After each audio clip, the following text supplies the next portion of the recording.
Ever notice how some nations rise steadily while others struggle despite having people, talent, and natural wealth? The difference often lives at the intersection of society and the economy. The intersection is called socioeconomics, and it quite shapes everything from opportunity to stability.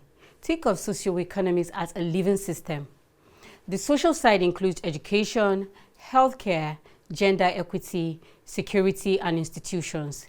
The economic side covers jobs, income, productivity, inflation, and how wealth is created and shared. When these two move in rhythm, society grows, and when they fall out of step, progress slows. Take Nigeria, Africa's most populous nation, home to over 230 million people and one of the world's largest youth population.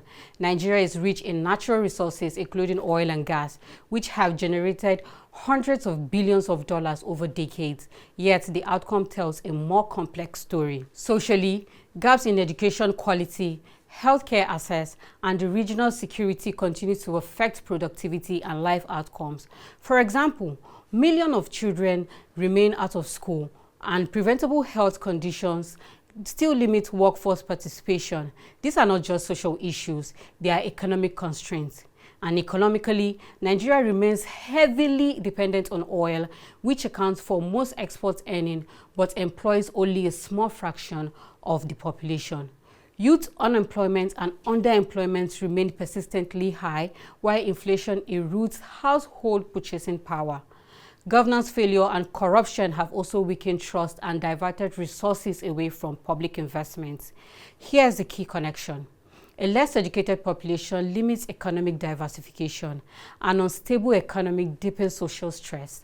Each problem feeds the other, creating a circle that is hard to break without international policy choices. But the story is not static. Countries that have made progress show that strategic investment in education, primary health care, infrastructure, and transparent institutions deliver compounding returns. Diversifying into agriculture, manufacturing, technology, and the creative economy expands jobs. Strengthening governance improves both investors' confidence and citizens' trust. Nigeria's lessons and its opportunity is clear.